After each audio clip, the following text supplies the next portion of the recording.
The morning sun cast long shadows across the cobblestone courtyard of Buckingham Palace, as tourists began gathering for the changing of the guard ceremony. Among the crowd stood Marcus Wellington, a decorated war veteran who had served 3 tours in Afghanistan before returning to civilian life 5 years ago. His weathered hands trembled slightly as he adjusted his worn jacket. The weight of financial desperation heavy on his shoulders, Marcus had once been a proud soldier, respected by his peers and honored for his bravery in combat. But civilian life had proven to be a different kind of battlefield. His small pension barely covered rent for his cramped London flat, and the part-time security job he managed to secure paid little more than minimum wage. Medical bills from treating his service-related injuries had drained his savings, leaving him struggling to afford even basic necessities. The irony was not lost on him as he watched the immaculately dressed guards march in perfect formation. These were his brothers in arms, fellow soldiers who served the crown with the same dedication he once had. Their red tunics gleamed in the sunlight, their bearskin hats standing tall and proud. But what caught Marcus's attention were the gleaming medals adorning their chests, symbols of honor, valor, and service that commanded respect and, more importantly to Marcus in his desperate state, significant monetary value. Standing near the palace gates, Marcus studied the routine with the calculating eye of someone who had spent years in tactical planning.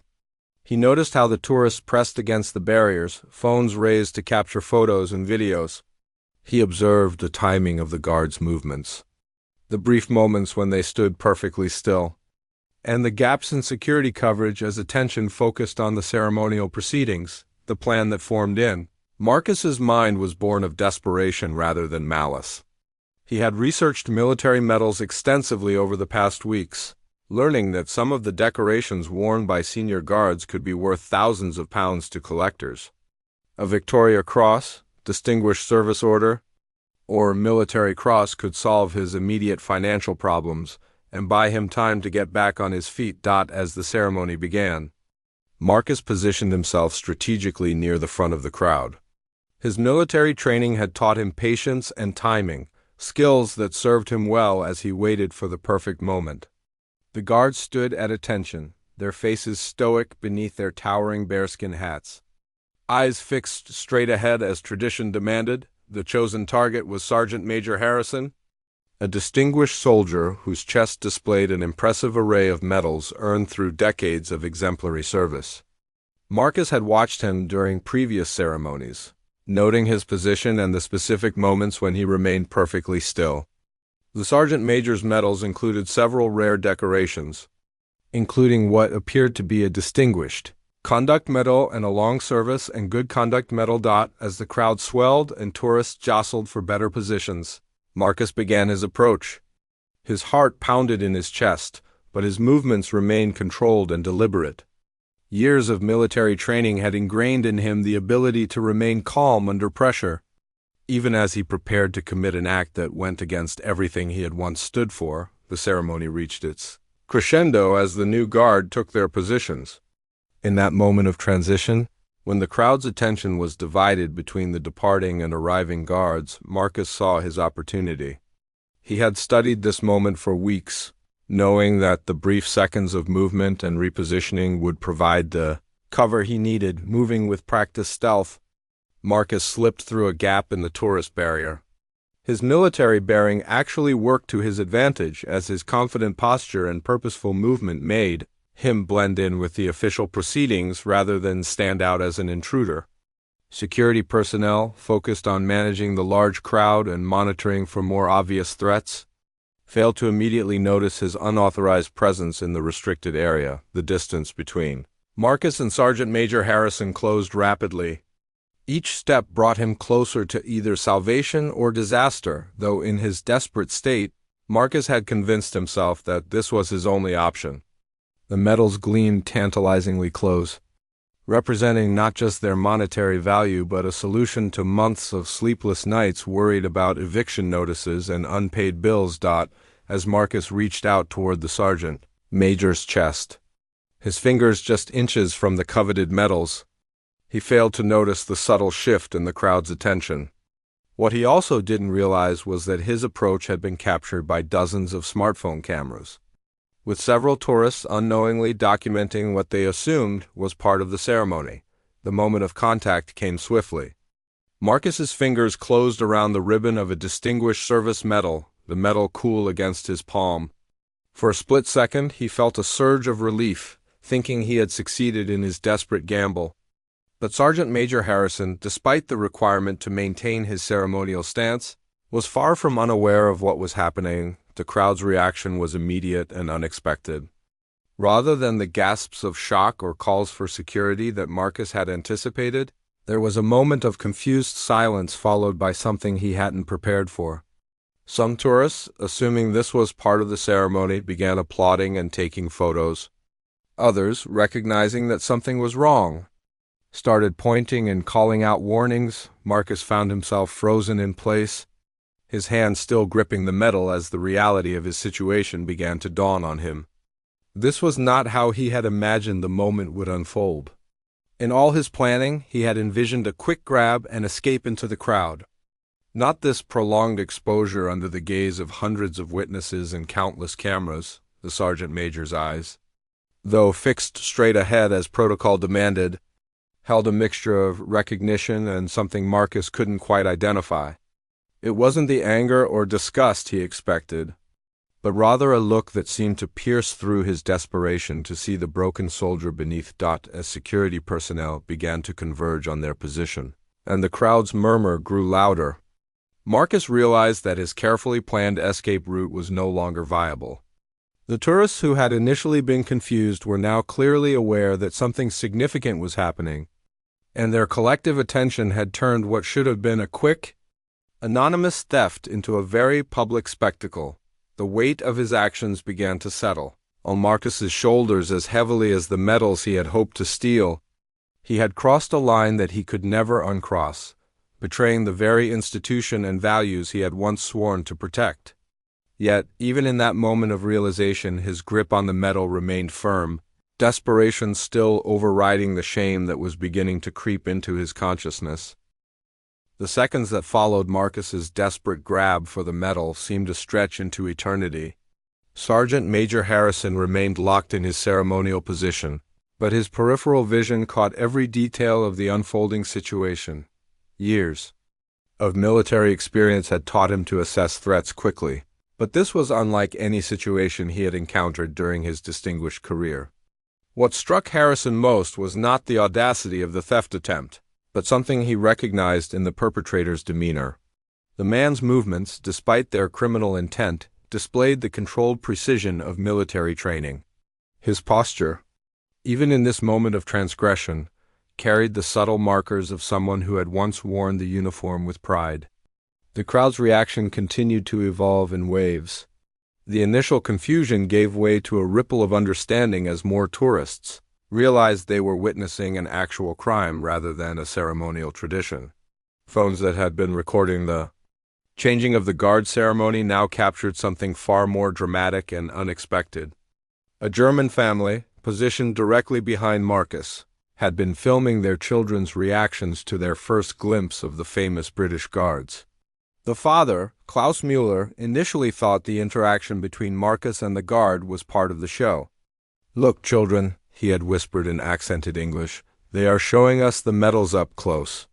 It wasn't until he saw the tension in nearby faces that Klaus realized something was terribly wrong. Meanwhile, Sarah Chun, a London-based journalist, who had been covering the ceremony for a travel blog, immediately recognized the significance of what was unfolding before her eyes. Her journalistic instincts kicked in as she began discreetly filming, knowing that she was potentially documenting a historic breach of security at one of Britain's most protected locations. Security personnel had been monitoring the crowd from various positions, their trained eyes constantly scanning for potential threats. The first to respond was Constable James Morrison, a young officer who had joined the Royal Protection Detail only 6 months earlier. From his position near the palace gates, Morrison noticed the disturbance in the crowd's attention and began moving toward the source. As Morrison approached, he could see Marcus still gripping the medal, seemingly paralyzed by the weight of his actions. The constable's training told him to move quickly to neutralize the threat, but something about the scene made him pause. The would-be thief wasn't running, wasn't fighting, wasn't displaying any of the behaviors typically associated with criminal activity at such a high-security location. Sergeant Major Harrison, still bound by the strict protocols of the ceremony, made a decision that would later be debated in military circles for years to come. Instead of breaking his stance to physically confront Marcus, he did something that caught everyone off guard. He began to speak, his voice carrying the authority of decades of military service. "Son," Harrison said quietly, his words carrying just far enough to reach Marcus and the closest onlookers, "that medal was earned in service to our country." "Were you in service?" The question hung in the air, loaded with implications that went far beyond the immediate criminal act. Marcus felt the words hit him like a physical blow. The simple question forced him to confront the contradiction between his past honor and present desperation. His grip on the medal loosened slightly as memories flooded back of his own service, of the pride he had once felt wearing his uniform, of the brothers in arms he had lost in distant conflicts. "Afghanistan," Marcus replied, his voice barely audible but clearly heard by those nearest to him.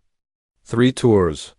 The admission seemed to drain some of the tension from his shoulders while simultaneously adding weight to his shame. The revelation sent another wave of murmurs through the crowd. This was no longer a simple case of theft.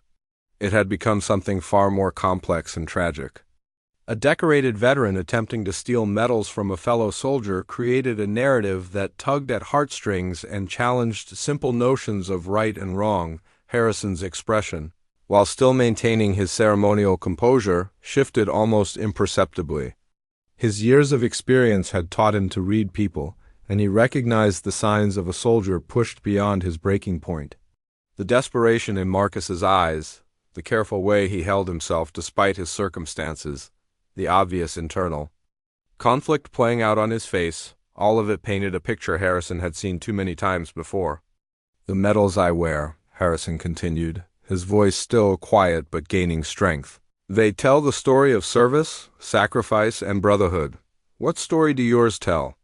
It was a question that cut to the heart of Marcus's identity crisis, challenging him to remember who he had been before desperation had driven him to this desperate act. The crowd had grown noticeably quieter, sensing that they were witnessing something more profound than a simple security breach. Even the tourists who didn't fully understand the context could feel the emotional weight of the exchange. Sarah Chen found herself lowering her camera, feeling like an intruder on a deeply personal moment between two soldiers. Marcus's hand began to shake as the full reality of his situation crashed over him. He was standing in front of hundreds of witnesses, his desperate act captured on countless phones and cameras, facing a fellow veteran whose service he was attempting to dishonor. The medals he had hoped would solve his financial problems now seemed to burn in his grasp, each one representing values he had once held sacred. "I served with honor," Marcus said, his voice growing stronger but still thick with emotion. I can't." The words caught in his throat as the weight of his circumstances, the unpaid bills, the looming eviction, the medical expenses, the gradual erosion of his dignity, threatened to overwhelm him completely. Constable Morrison had reached the edge of the crowd but found himself hesitating to intervene. The conversation between the two veterans had created an atmosphere that felt almost sacred, and his instincts told him that rushing in might escalate rather than resolve the situation. Other security personnel were also converging on the scene, but word was quietly passed among them to hold their positions. The senior officers recognized that something unprecedented was occurring, and they wanted to see how it would resolve itself before taking action that might permanently damage both men's lives. Harrison made another decision that would define this moment in military history. Still maintaining his ceremonial stance, he began to speak about the specific medal Marcus was holding. "That Distinguished Service Medal," he said, "was awarded for exceptional meritorious service. The man who earned it originally gave everything for his country, including his life. His family presented it to the regiment in his honor." The weight of those words settled over Marcus like a lead blanket. He wasn't just attempting to steal a piece of metal and ribbon. He was trying to profit from another soldier's ultimate sacrifice. The realization broke something inside him, and his carefully maintained composure began to crumble as the crowd watched in stunned silence. Marcus's military bearing finally gave way to the raw emotion he had been suppressing for months. The proud soldier who had once served his country with distinction was revealed to be a broken man, desperately trying to survive in a civilian world that had failed to adequately support his transition from military to civilian life. The transformation in Marcus was visible to everyone watching. His shoulders, which had carried the rigid posture of military training even in his moment of desperation, now sagged under the weight of his shame. The metal in his hand seemed to grow heavier with each passing second, its significance shifting from monetary salvation to a symbol of everything he had lost along his difficult journey from honored veteran to desperate criminal. Sarah Chen, the journalist who had initially planned to document the ceremony for her travel blog, found herself witnessing something far more profound. She had covered many stories during her career, but nothing had prepared her for the raw emotion unfolding before her eyes. The human drama playing out between these two veterans transcended any simple crime story, touching on deeper issues of military service, sacrifice, and the challenges faced by returning soldiers. In the crowd, reactions varied dramatically as people processed what they were seeing. Klaus Müller, the German tourist, quietly explained to his children that sometimes good people make bad choices when they're desperate. His wife, Anna, felt tears welling in her eyes as she recognized the universal nature of human struggle playing out before them. An elderly British woman named Margaret Thompson, who had lived through the London Blitz and had lost her brother in World War II, pushed forward through the crowd. Her weathered hands gripped her walking stick as she moved with determination that belied her advanced age. Something about the scene had stirred memories and emotions that she couldn't ignore. Sergeant Major Harrison continued to maintain his ceremonial position, but his words carried the weight of understanding that only came from shared experience.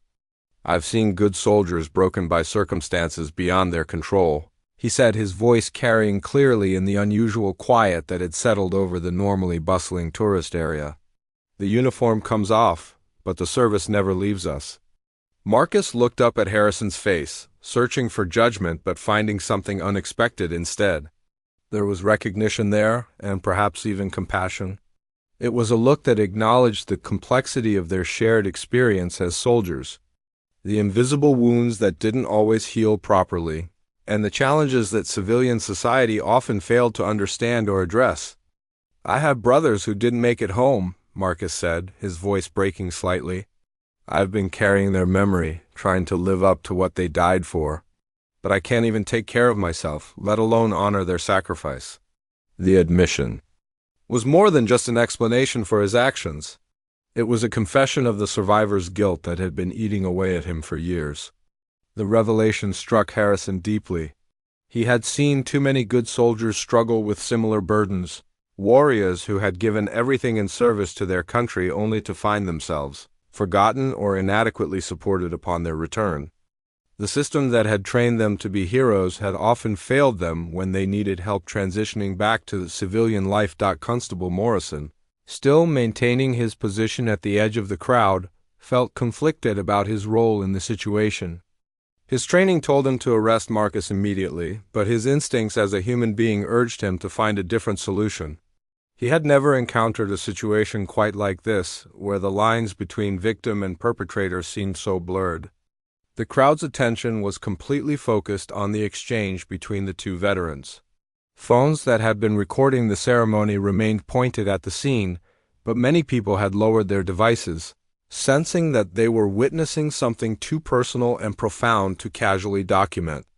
Margaret Thompson reached the inner edge of the crowd and spoke with a voice that carried the authority of age and experience.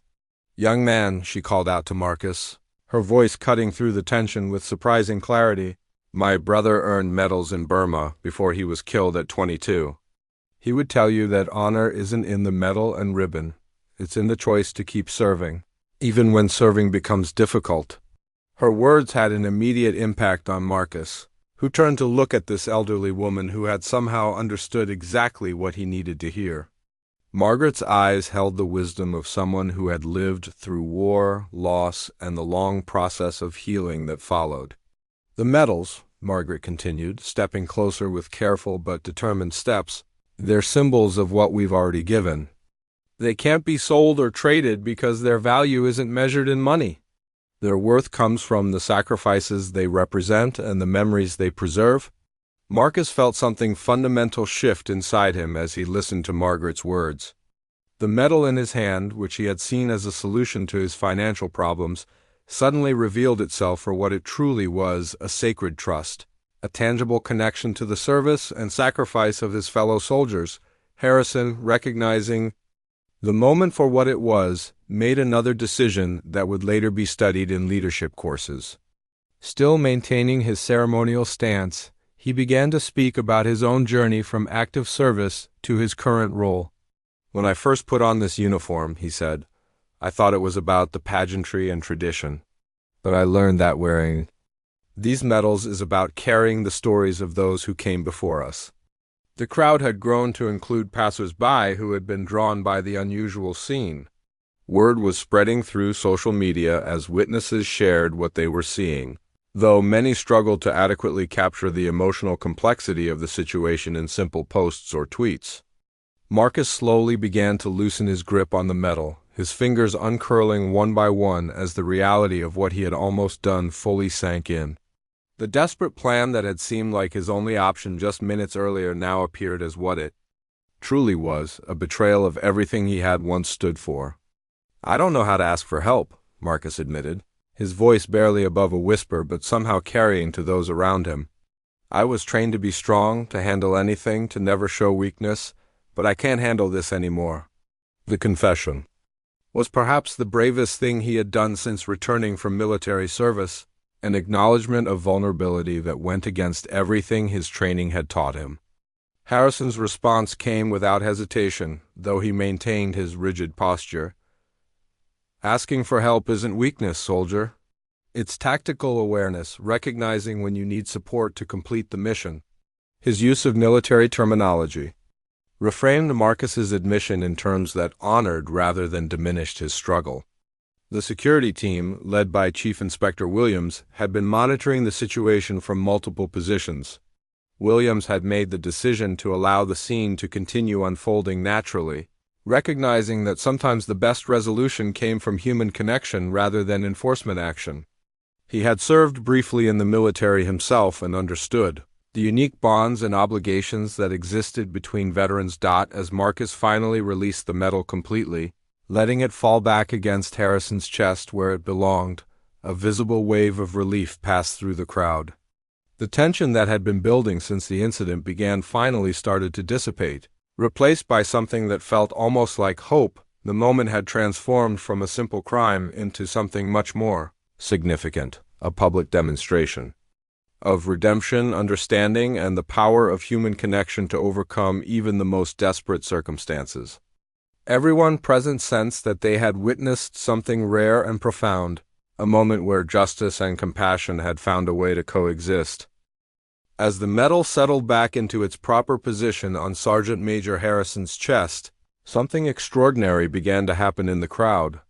What had started as a shocking attempt at theft had evolved into something entirely different, a moment of collective understanding that transcended the typical boundaries between observer and participant. Margaret Thompson, the elderly woman who had spoken with such authority about the true meaning of military honors, stepped forward with purpose. Her weathered hands reached into her small purse, and she pulled out a worn photograph. "This is my brother William," she said, holding the black and white image so Marcus could see it. "He was awarded the Military Cross posthumously. I've kept this photo for 70 years, not because of the medal he wore, but because of the man he was." The photograph showed a young soldier, barely out of his teens, with eyes that held the same mixture of determination and vulnerability that Marcus recognized in his own reflection. William Thompson had been just 22 when he died defending a strategic position in Burma, saving the lives of his entire unit at the cost of his own. Marcus studied the photograph with the reverence of someone who understood the weight of military sacrifice. "He looks like my mate Tommy," he said quietly. "Lost him in Helmand Province when an IED took out our convoy. He was going to be a teacher when he got home." The connection between past and present, between different wars and different generations, created a bridge of shared understanding. Harrison, still maintaining his ceremonial position, listened to this exchange with growing emotion. The formal requirements of his duty began to feel less important than the human moment unfolding around him. "Every medal has a story," he said, his voice carrying the weight of countless ceremonies and remembrances. "Some are worn by the living to honor the dead. Others are earned by those lucky enough to come home and tell the tale." The crowd had grown significantly as word of the unusual scene spread throughout the tourist area. However, instead of the typical chaos associated with such incidents, an almost reverent quiet had settled over the gathering.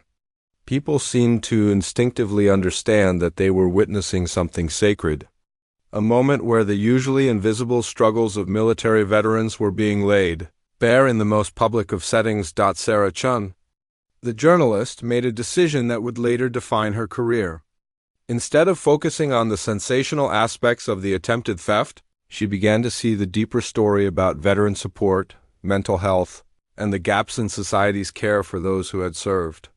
Her camera remained lowered as she pulled out her notebook and began jotting down observations about the human drama unfolding before her. A young man in the crowd, wearing a Help for Heroes t-shirt, pushed forward through the gathering.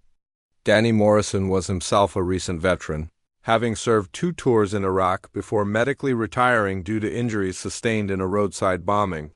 He had been visiting London as part of his own healing process, trying to reconnect with civilian life after months of rehabilitation. "Mate," Danny called out to Marcus, his voice carrying the distinctive tone of someone who had shared similar experiences. "You're not alone in this. There are people who understand what you're going through." His words carried the authority of lived experience, the credibility that came from having walked the same difficult path from military service to civilian struggle. The intervention from another veteran added a new dimension to the unfolding drama. Marcus looked at Danny with recognition, seeing in his scarred hands and careful posture the signs of someone who had also paid a physical price for his service. The knowledge that others had faced similar challenges and survived them intact offered a glimmer of hope that Marcus had almost forgotten could exist. Chief Inspector Williams, who had been coordinating the security response from a discreet distance, made a decision that would later be studied in law enforcement training programs.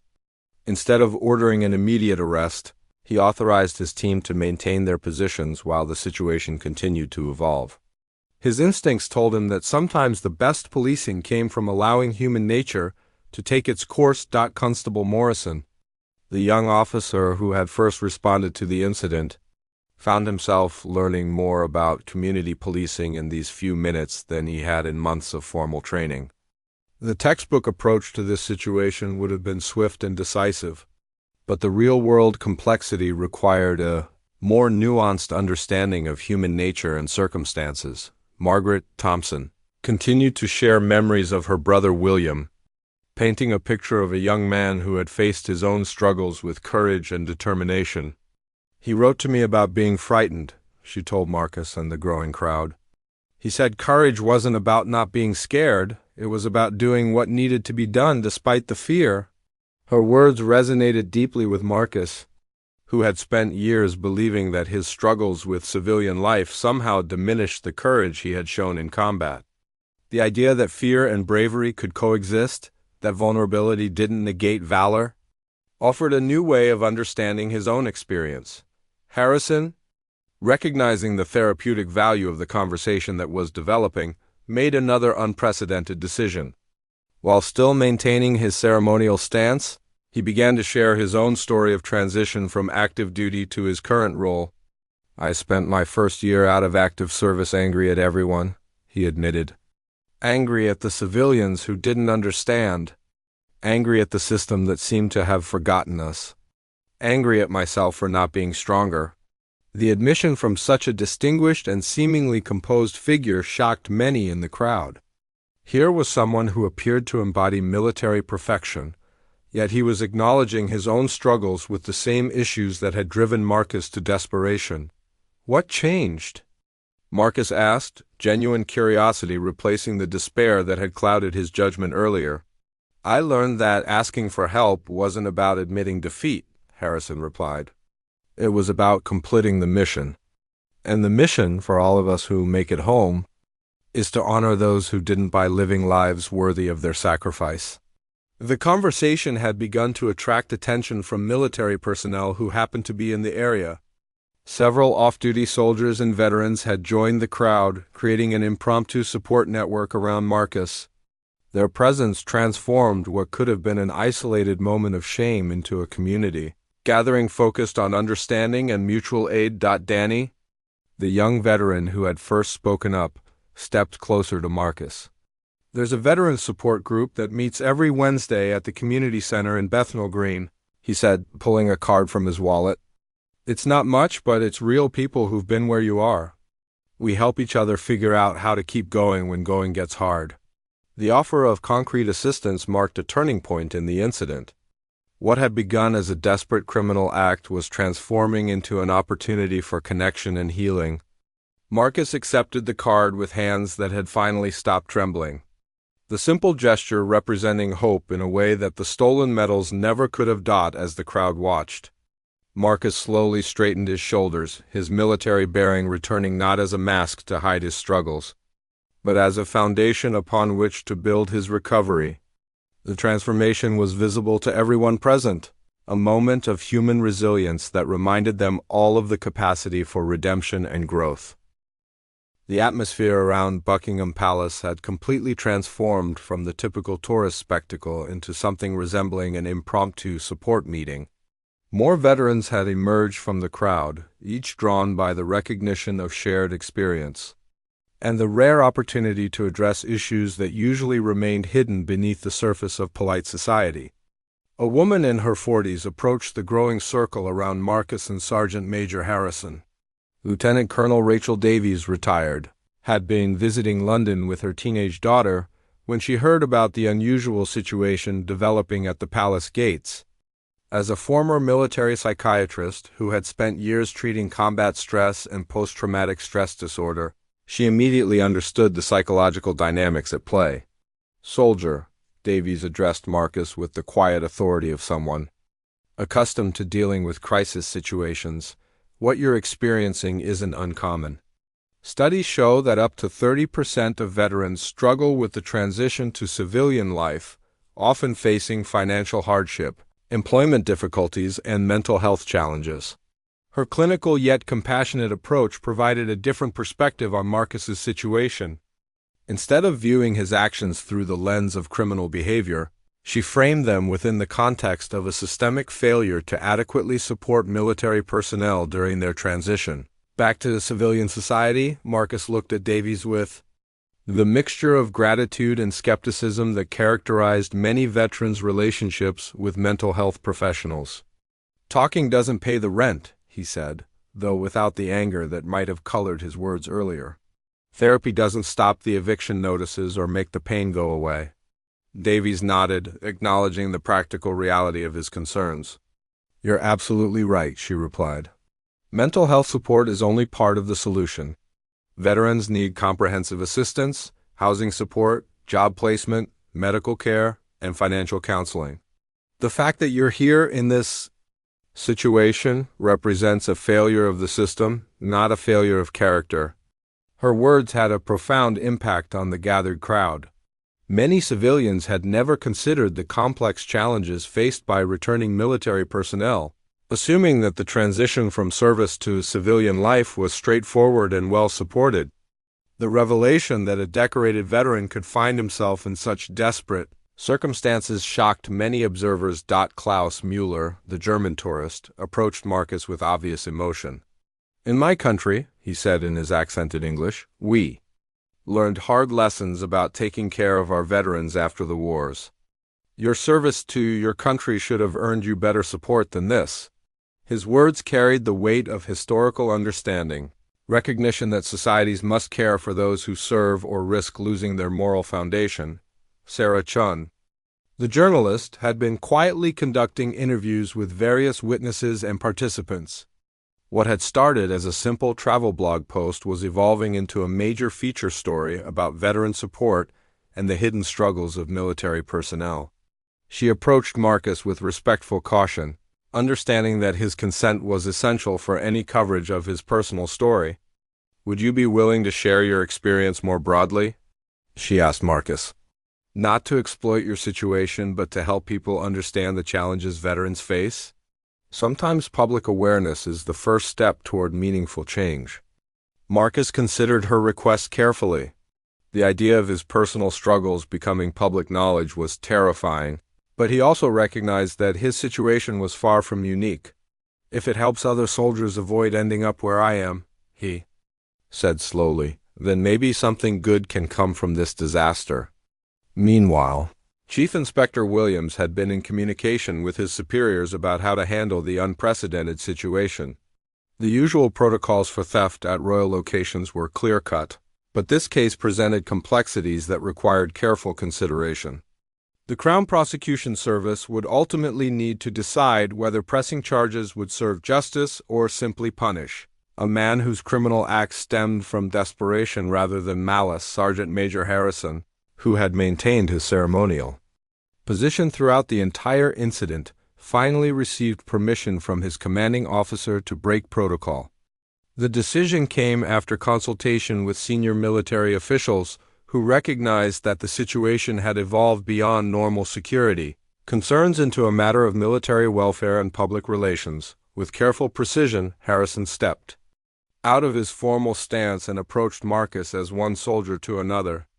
The gesture sent a ripple of surprise through the crowd, as many had assumed he was required to remain immobile regardless of circumstances.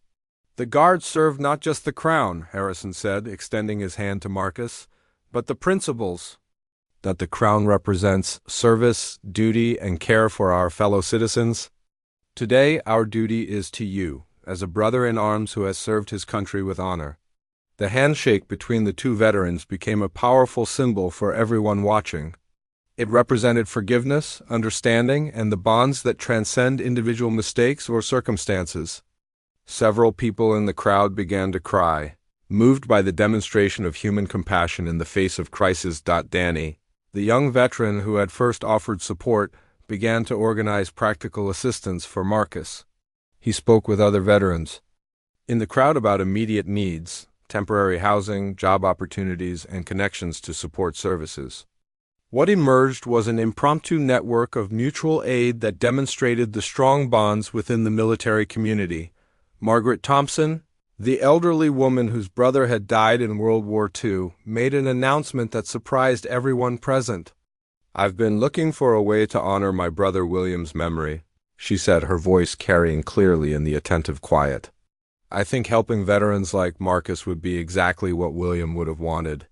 Her offer to provide financial assistance sparked a broader conversation about community responsibility for veteran welfare. Other civilians in the crowd began to offer various forms of help: job opportunities, temporary housing, and connections to support services. The spontaneous outpouring of assistance demonstrated how personal stories could motivate civic engagement. Lieutenant Colonel Davies used the opportunity to educate the crowd about recognizing signs of veteran distress and connecting struggling service members with appropriate resources. Her impromptu psychology lesson helped many observers understand that what they had witnessed was not an isolated incident, but rather a symptom of broader systemic issues. "The military trains soldiers to be self-reliant and mission-focused," Davies explained to the gathered crowd.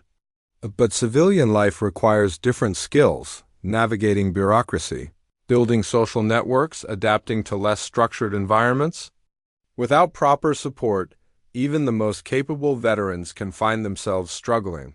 As the afternoon progressed, the incident had transformed from a potential criminal prosecution into a community mobilization effort. Social media posts about the event began to spread, but rather than focusing on the attempted theft, they highlighted the community response and the need for better veteran support services.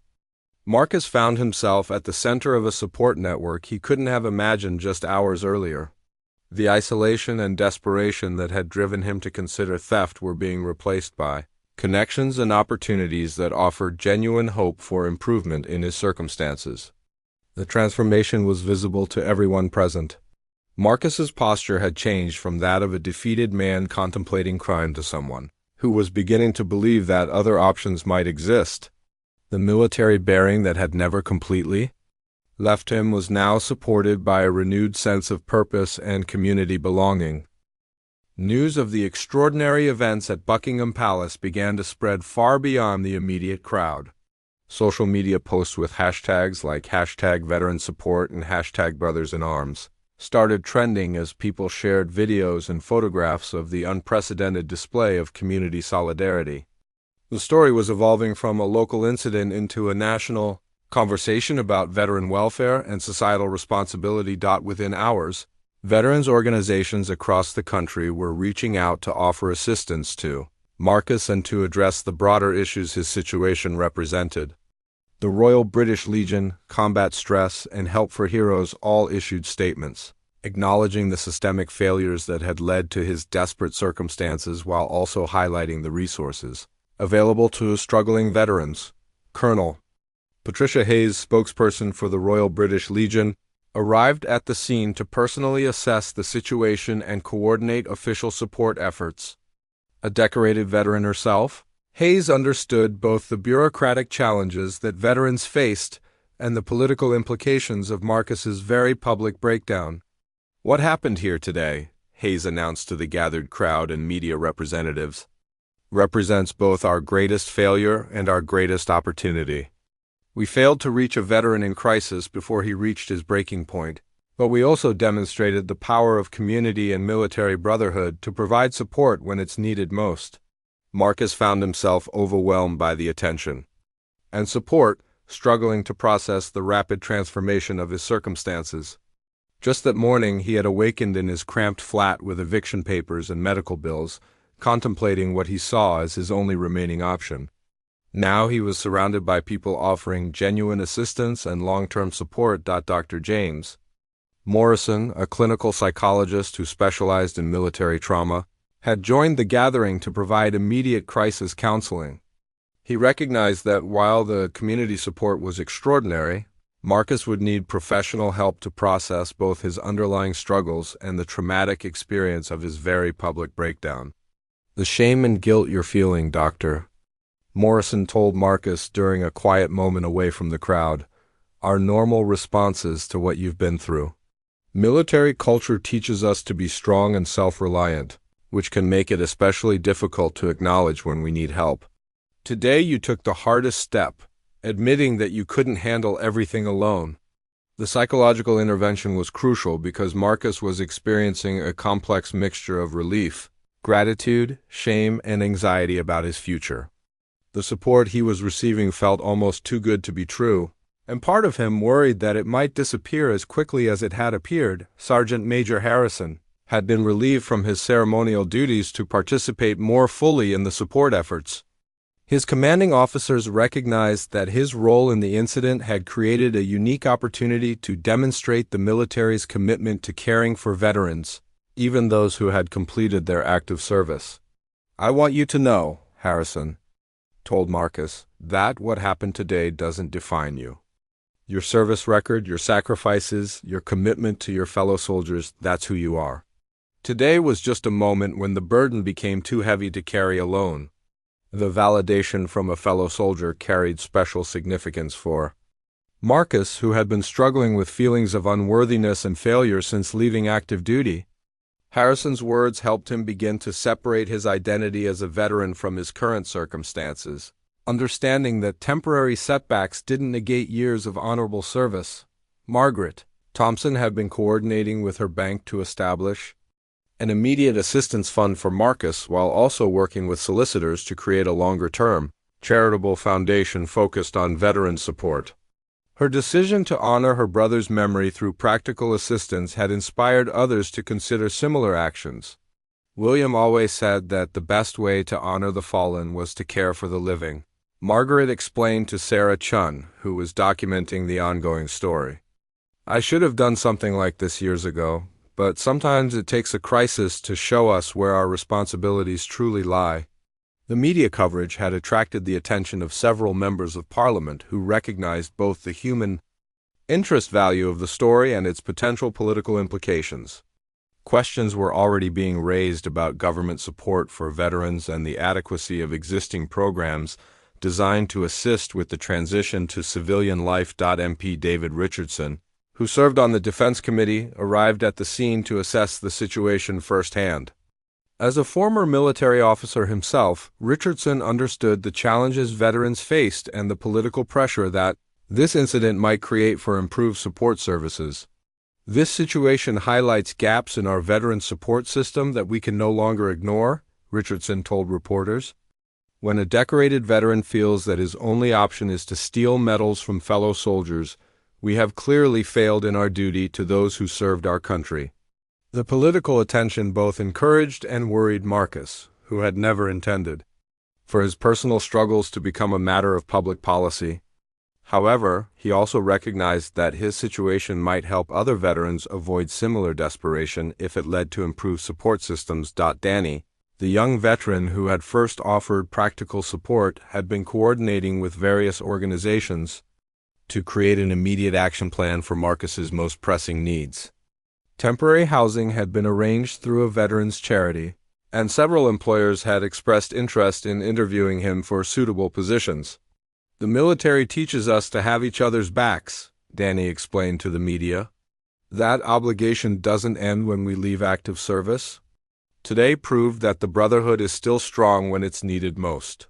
The spontaneous support network that had formed around Marcus began to formalize into a more structured assistance program. Lieutenant Colonel Davies volunteered to coordinate mental health support, while other veterans offered mentorship and job placement assistance. Dr. Morrison conducted a preliminary assessment of Marcus's mental health status and determined that while he was experiencing significant stress and depression, he was not in immediate danger of self-harm. The crisis intervention had effectively stabilized his emotional state, though ongoing support would be essential for long-term recovery. The courage it took to admit he needed help, Dr. Morrison told the assembled support team, suggests that Marcus has the internal resources necessary for recovery. Our job is to provide the external support structure that will allow those resources to be effective. As evening approached, the crowd at Buckingham Palace began to disperse, but not before contact information was exchanged and follow-up meetings scheduled. The spontaneous community that had formed around Marcus's crisis was transitioning into a more permanent support network. Chief Inspector Williams had been consulting with legal experts about how to proceed with the case. While Marcus had technically committed attempted theft, the extraordinary circumstances and the positive outcome suggested that traditional prosecution might not serve the interests of justice. Sometimes the law allows for discretion, Williams explained to his superiors, and sometimes human judgment must temper strict legal interpretation. The public interest might be better served by focusing on the underlying issues rather than punishing a veteran who was driven to desperation by circumstances beyond his control.